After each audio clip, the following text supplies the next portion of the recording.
Olá, seja bem-vindo a mais um PodBet. Aqui ao lado da nossa deputada Beth Saão. Vamos trazer muitos assuntos aqui para vocês que nos acompanham. Seja bem-vinda, Beth. Obrigada, Rodriguinho, mais uma vez, né?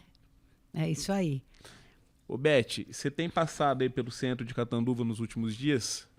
Tenho. Parece que tá meio as moscas, né? Tá faltando só... Cê igual sabe... tem no filme de Velho Oeste, lá aquela planta que fica Rodrigo, andando. você sabe que eu até estranhei, né? Porque tanta vaga, né? Sobrando, esquisito, né? Aí eu fui ver que era fruto da grande política que foi adotada nas últimas semanas, né? Porque como a gente não faz nada, o que a gente resolve fazer? Quem não faz nada de bem para o povo, então começa a pensar em fazer o mal, né? E coloca um carro cheio de câmera para poder fiscalizar as pessoas e para impedir que as pessoas possam passar de 2 horas no estacionamento do mesmo lugar.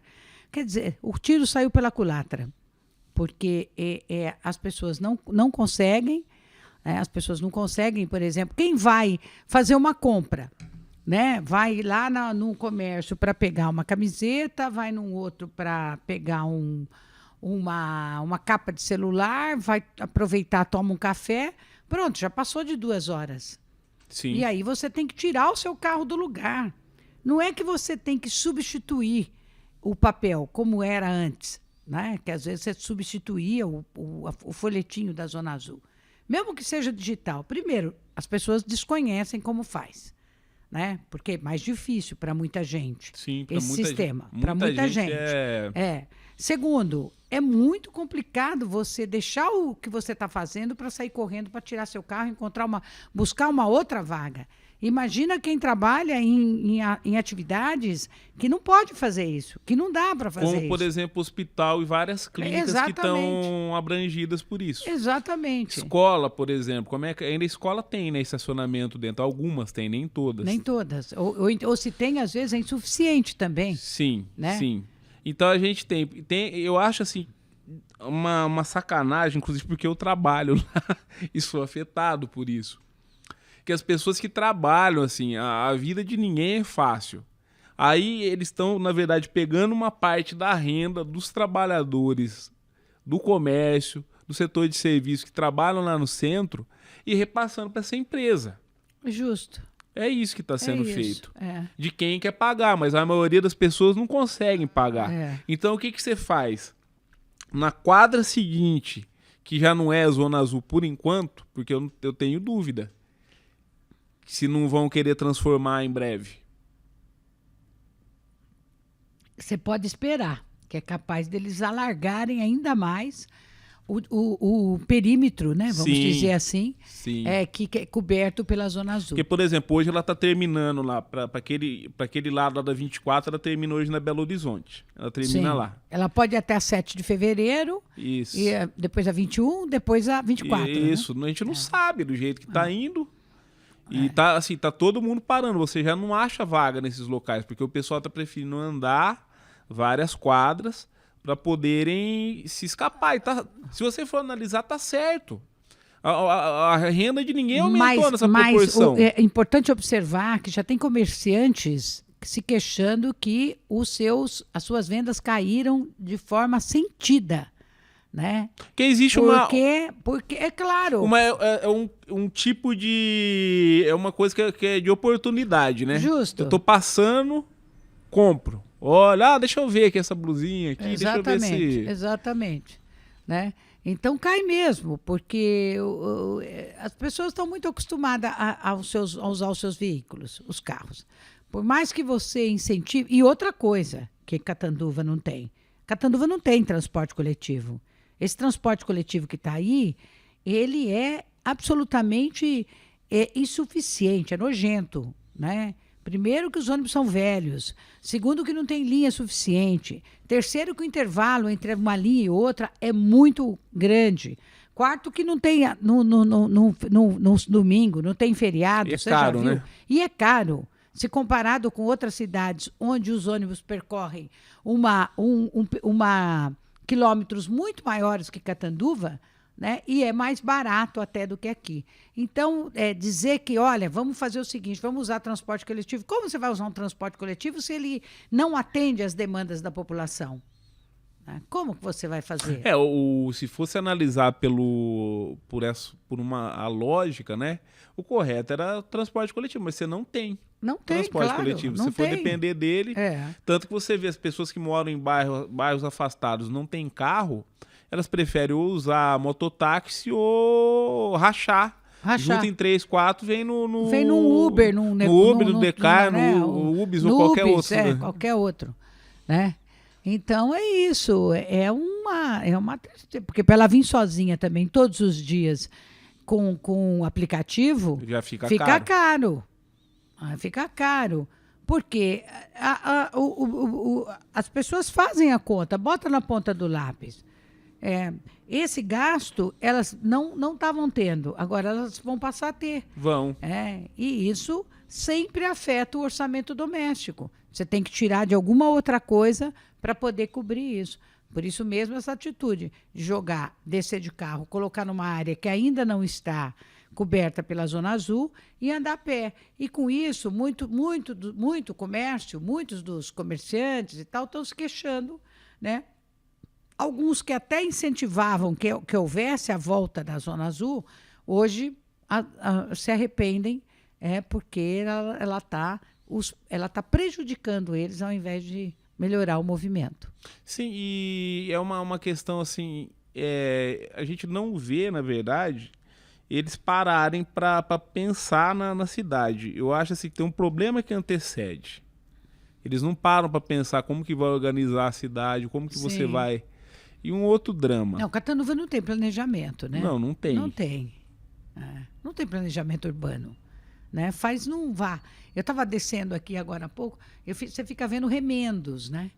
Remendos, assim, remendo num cantinho, remendo na outro, remendo no outro. Não tem planejamento. Né? Não tem planejamento do que fazer, de como expandir, de como criar novos distritos industriais, de como trazer novos cursos, de como oferecer uma formação mais específica para a nossa juventude, de como oferecer eventos culturais que possam, de fato, promover a cultura, que possam descobrir talentos aqui na nossa cidade. Nós não temos isso. Né? É um pensamento muito tacanho, né? Muito pequeno, para uma cidade de 116 mil habitantes, que já poderia, há muito, estar num estágio bem melhor. Mas, infelizmente, por conta de administrações ruins, a gente não tem conseguido chegar nesses patamares. E, com isso, outros municípios que estão próximos de nós, a gente só vê esses municípios avançarem. E Catanduva, infelizmente, não tem algo em que se apegar. Né? Até hoje não consegue saber sua vocação. Não consegue saber. Qual que é a vocação? Fazer a festa do porco lá no quilômetro 7? Essa é a vocação da cidade? Né? Olha a Olímpia. Olha a Olímpia, que está recebendo um aeroporto internacional. Isso vai dar um up na cidade.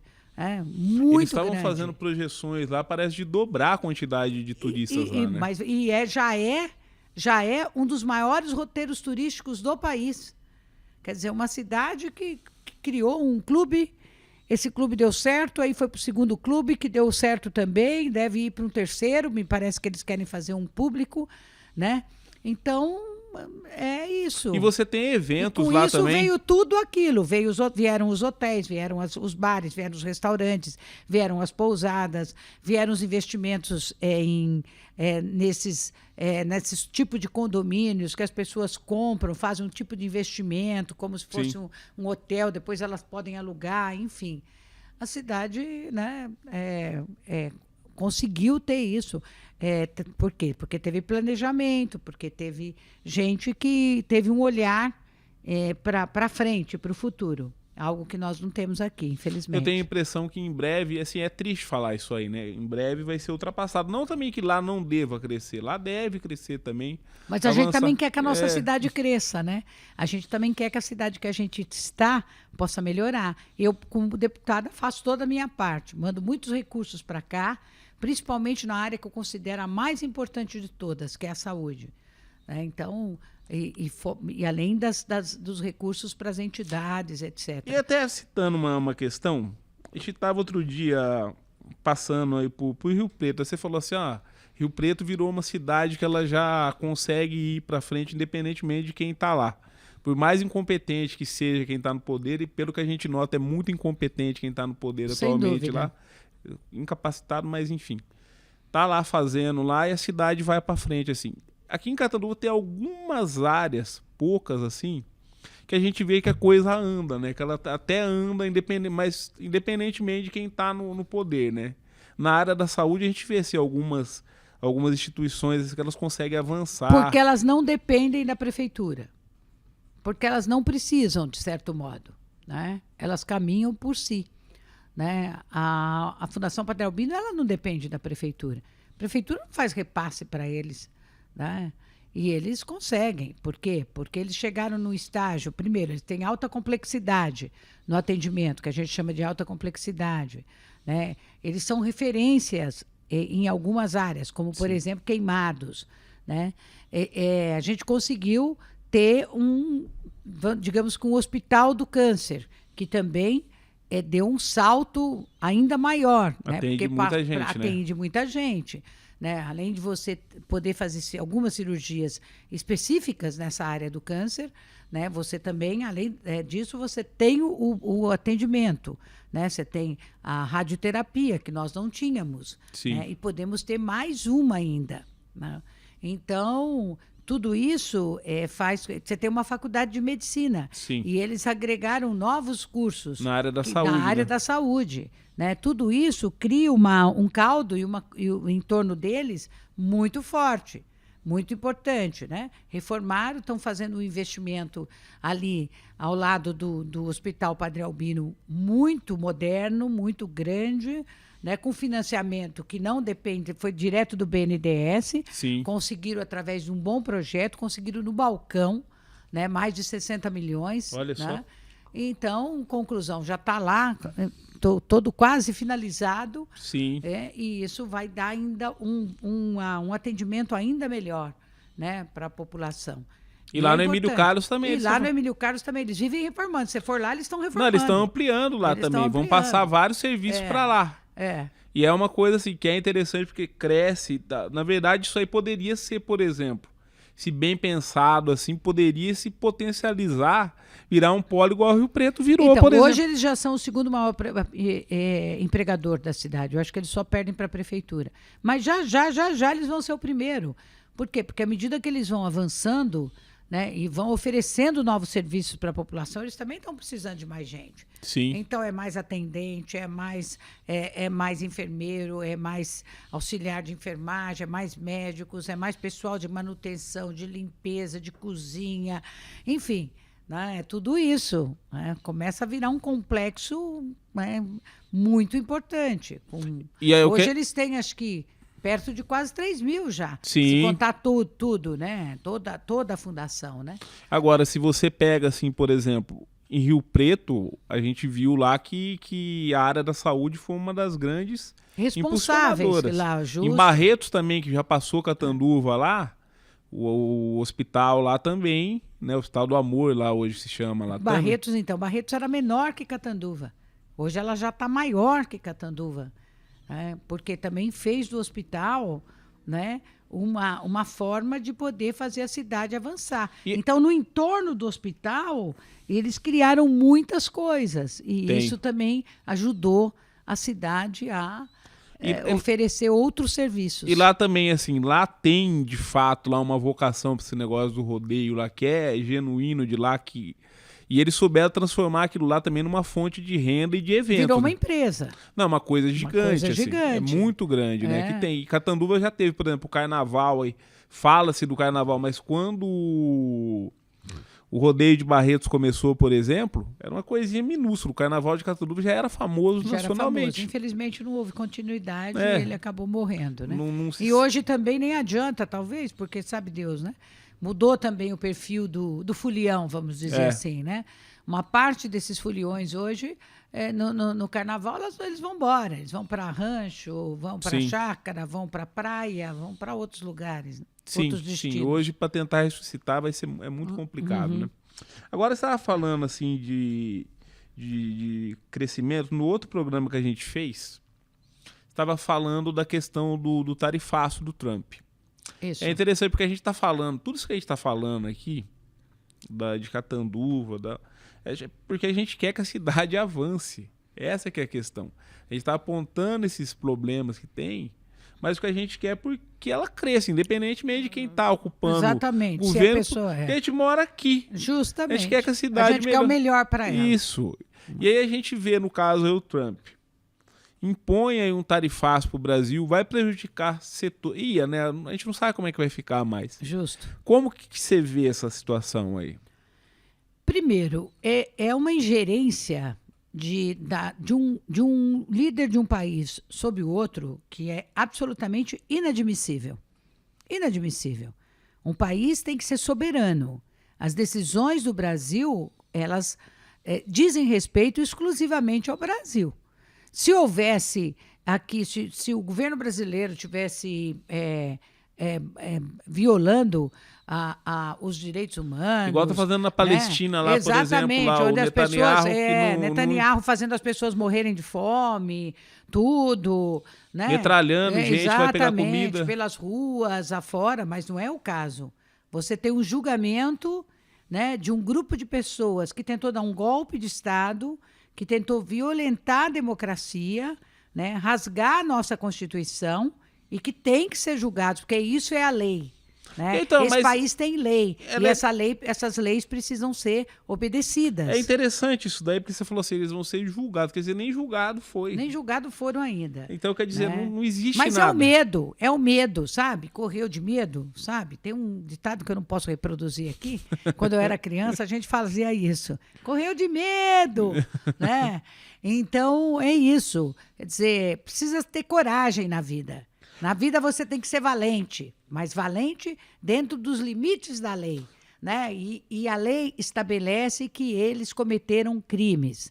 Né? A Zambelli cometeu crime, já foi julgada, fujona.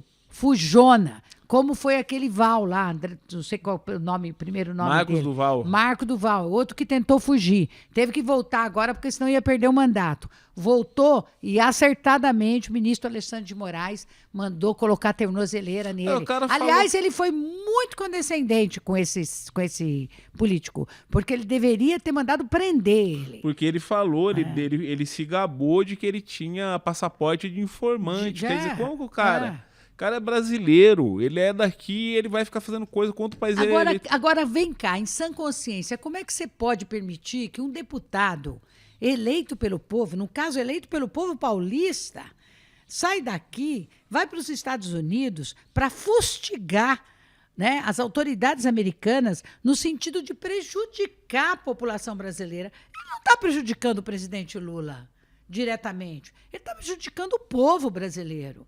Ele está prejudicando o cara que vai lá apanhar laranja, né? Que ganha para poder, que ganha hoje para comer ontem. Ele vai prejudicar isso, ele vai prejudicar o cara que pega a cana no campo para poder moer a cana. Pessoal, né, que trabalha no gado. Exatamente. No frigorífico. Né? E além dos trabalhadores, prejudica o empresário que faz o suco de laranja, prejudica o empresário que faz o açúcar e o etanol, prejudica o empresário que empacota a carne e prepara ela para ser exportada. Porque os Estados Unidos é um grande comprador do Brasil desses produtos. Porque, por exemplo, o suco de laranja, o que eles produzem lá é absolutamente insuficiente para a demanda daquela população americana. Então, eles precisam importar, no caso deles. E nós somos grandes produtores de suco de laranja, como somos grandes produtores de café, como somos grandes criadores de carne de corte, de gado de corte, que serve para ser exportado, né? E de açúcar. Tá bom, eles vão procurar outros parceiros. Nós também temos que procurar. Eu acho que o governo brasileiro também está fazendo isso. Vende para quem quer comprar. Né? Vamos aumentar o nosso comércio com a China, que já é o maior parceiro comercial do Brasil. Vamos aumentar o nosso comércio com os países africanos, União com a Europeia. União Europeia e mesmo com a América do Sul e com os BRICS. Né? A bronca, né? Acho que vai além daqui de Eu acho defender, que, inclusive, de defender golpista. Eu acho- A bronca foi por conta dos BRICS, né? Que são países que se juntaram para constituir uma força política e uma força econômica, que é o Brasil, a Rússia, a China, a Índia, A a África do Sul. E agora Vieram tem outros. o Irã, tem mais vieram alguns outros. o Irã, a Arábia Saudita, né? O Paquistão, se eu não tô enganado. Exatamente. O Paquistão, por exemplo, é um país com muitos habitantes. Sim, né? ele passou um país o Brasil populoso, exatamente. Né? Então, Nigéria, acho também que é outro que passou o Brasil então também. esses países são hoje novos parceiros. É claro que faz falta se os Estados Unidos deixar de comprar do Brasil, não tenho dúvida. Mas não é isso que eu estou discutindo. O que nós estamos discutindo aqui é a falta de caráter, né, de um deputado que sai daqui, que vai para um outro país para prejudicar o Brasil. E, infelizmente, você vê algumas pessoas ainda levantando bandeira americana. Então, vai morar lá. Vai morar lá. Devia morar nos Estados Unidos, ao invés de morar no Brasil. Porque aqui é para quem é patriota, aqui é para quem defende esse país, para quem defende o nosso povo, para quem quer que a nossa economia seja forte, que ela possa crescer, que as pessoas possam melhorar de vida, né? Possam ter uma vida mais digna, não passem fome, tenham que morar bem, com dignidade. Isso é que nós lutamos. Deixa eu falar um adendo né? só. Pode Você falou, vai morar lá, mas só não seja deportado, porque ele está deportando todo mundo. Você não é bem-vindo. Você que nos Exato. assiste, de um modo geral, não é Não, eu bem-vindo queria lá. que esse povo que está defendendo o Trump aí fosse morar lá nos Estados Unidos para ver. Não fica uma semana lá. Não fica. E olha lá se não for preso lá, né? Não, é o que está acontecendo com um monte. é. Agora, assim, o que eu pegando aqui, porque eles fazem o argumento, que seria uma situação injusta, que não era golpe, que isso, que aquilo. E eles falam, porque eram velhinhas, que isso, aquilo. Gente, aquilo lá, daquelas pessoas fazendo a arruaça lá, invadindo, aquilo lá era uma parte da situação. Eles iam criar uma situação de caos. Aquilo lá tá todo arquitetado, tinha uma narrativa Exatamente. toda lá. Aquele pessoal que foi para as ruas lá quebrando coisa, na verdade era bode expiatório. Era bucha né? de canhão. Era bucha de canhão, porque por trás estavam os verdadeiros Que mentores. eles iam fazer a tal da GLO, né? Que era garantia de lei e ordem, que aí o exército ia tomar o poder e derrubar o presidente. Tinha, inclusive, um plano para assassinar o presidente, o vice e o presidente do Supremo Tribunal Federal. Esse é um ponto. Mas eles falam, porque o julgamento está sendo injusto. Pô, primeiro, não julgou ainda. Não foi julgado. Aí a gente viu, há alguns anos, a gente acompanhou muito de perto, uma situação envolvendo o atual presidente, o Lula, e vários políticos do Partido dos Trabalhadores, que foram lá implicados, e de outros partidos também, implicados lá na Lava Jato. Prendeu-se, mas o Lula especificamente. Prenderam, ele foi julgado, ele foi lá, deu depoimento, falou, inclusive acabou com o Sérgio Moro lá no depoimento. O Moro saiu pequenininho. Agora, quero fazer um parênteses aqui. Ele foi preso e não teve nem 10% da oportunidade que o ex-presidente aí, de falar. O Chorão está tendo. De falar. Porque ele está sendo julgado pelo Supremo. O Lula foi um juiz de primeira instância lá que mandou prender ele. Sim, mas... Que, na verdade, não tinha poderes para fazer isso. Sim. Mas, né, como criou-se uma narrativa, né, que acabou contaminando uma parcela da população, né, ele acabou se revestindo de autoridade e saiu a ordem de prisão. E o Lula cumpriu. Sim, né? Ele cumpriu. Até que... E justamente, segundo ele, segundo nós também, justamente, porque não foi julgado como deveria ser, não teve o devido processo legal. Na verdade, né? naquela situação lá, na verdade, eles não conseguiam apontar qual era a benesse, qual que era, que ele se corrompeu, né? Que ele teria se corrompido. O que ele ganhou? Então falava-se, do apartamento lá do Guarujá, do triplex do Guarujá. Mas o triplex não era no nome dele, ele nem comprou, ele não ficou com o triplex. Aí do sítio, o sítio não era dele, era do Jacob Ittar. Jacob Ittar. Foi prefeito de Campinas, né? Eu não sei se o Jacó chegou a ser, né? O Jacó foi candidato ao Senado, Isso. ao lado do Hélio Bicudo. Isso, mas era isso. Então, assim, você não tinha assim, uma materialidade. Mas, assim, foi julgado uma vez, depois foi revisto o julgamento, foi preso, soltou e ele disputou a eleição. E aí tem uma questão. Porque essa eleição foi fraudada. Poxa, você achava que era fraude, que era errado. Porque ele não deveria ter sido candidato. O Bolsonaro foi em debates contra o Lula. Ele ia no debate contra o Lula. Então você está reconhecendo que ele é candidato. Você foi candidato aqui várias vezes aqui em Catanduva. Se você aceitava ir num debate lá, vai debater, sei lá, com o Zé, com o Mané e tal, você não está reconhecendo a legitimidade daquele cara lá como candidato? Sim, claro. Então, aí... não, perdi, se eu ganhar, vale. Se não, eu eu vou te dizer uma coisa. O governador de São Paulo, Tarcísio, falou esses dias, não, porque nós precisamos ter eleições livres. Mas espera um pouco, a eleição que ele se elegeu não foi livre? Não foi. Ele se elegeu governador de São Paulo, então não foi livre. Então ele tem que questionar a sua própria eleição. Se ele considera que não foi livre, ele precisa questionar dele mesmo, né? Porque ele foi eleito com voto popular.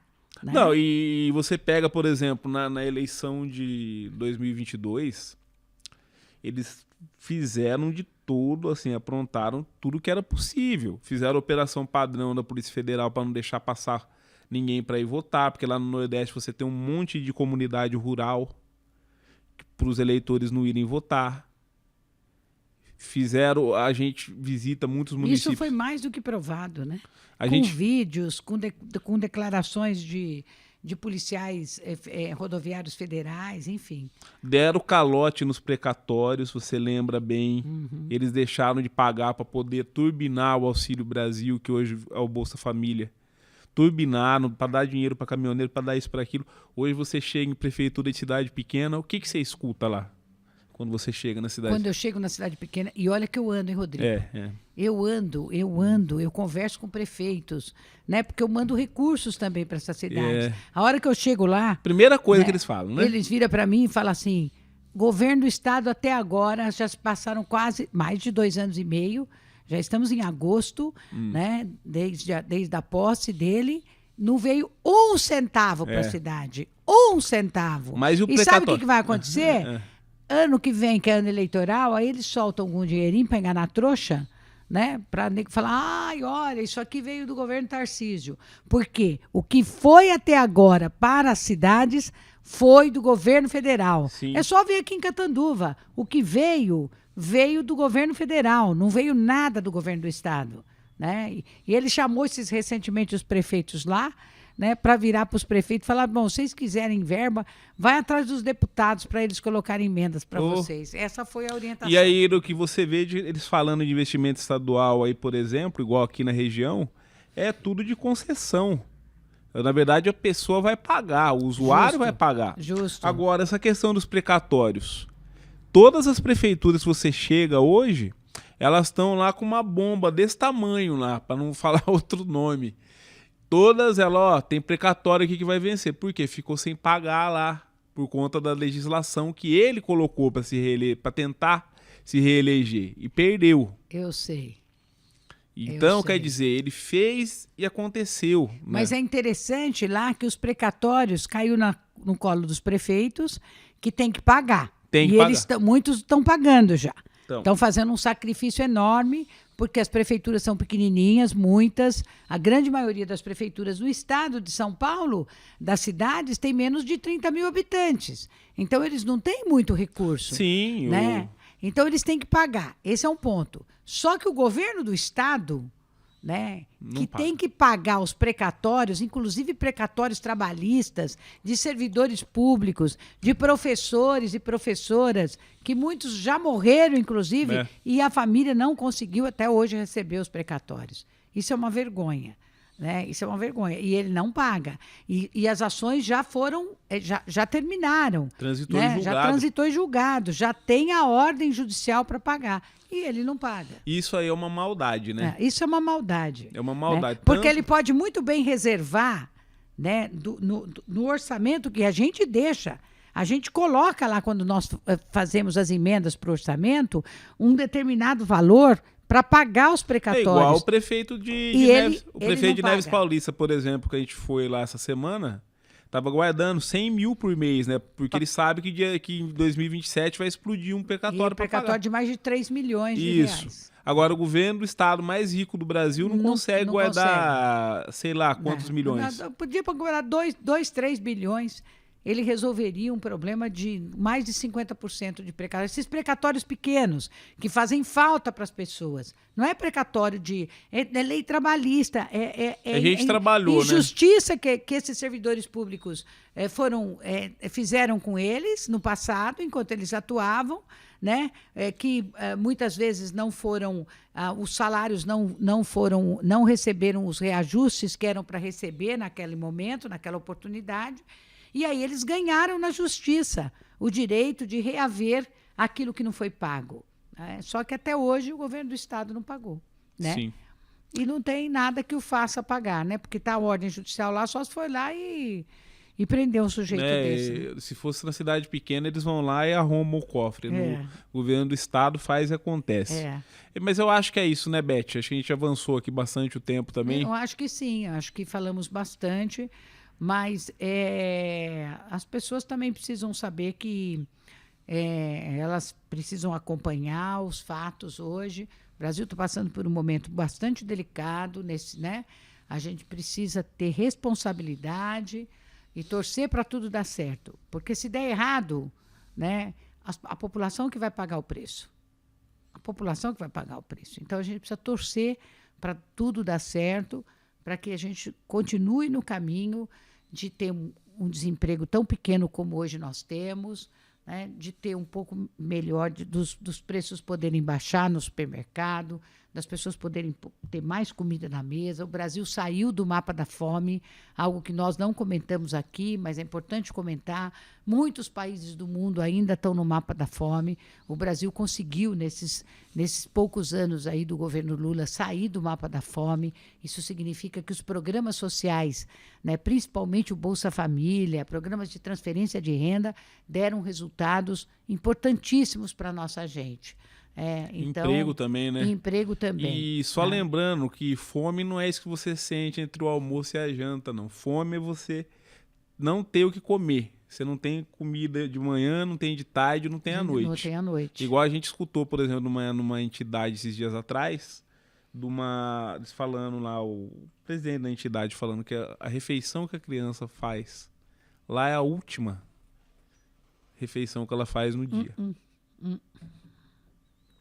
Exatamente, porque quando ela chega em casa, ela não tem o que comer. Isso, então, nesse sentido, a escola também tem um papel importante, a merenda tem um papel importante, o Bolsa Família tem um papel importante. Entidade assistencial, entidades assistenciais que fazem... Aqui em Catanduva mesmo, você tem várias entidades que trabalham, que lutam, que fazem marmitas, que distribuem marmitas 2, 3 vezes na semana. Cestas básicas. Descendo ontem, eu encontrei um casal de amigos, parei para cumprimentá-los, eles estavam entregando uma cesta básica numa casa. Né? Então, são atitudes que ajudam, né? Essa solidariedade que muita gente se propõe a fazer, né? A dar o seu serviço, dar a sua contribuição. Isso é muito importante. Então, acho que é esse caminho que a gente quer. Né? Então, vamos lutar para tudo isso virar cada vez mais realidade. Né? Perfeito. E obrigado você que nos acompanhou até agora. Obrigado pela audiência na Nova TV, no YouTube. Não se esqueça de seguir a gente aí, também ativar o sininho para quando houver novos vídeos. E obrigado aí. Obrigado, Beth. Obrigada, Rodrigo. Obrigada a todos que estão nos seguindo, todas e todos. Um abraço, até mais, viu?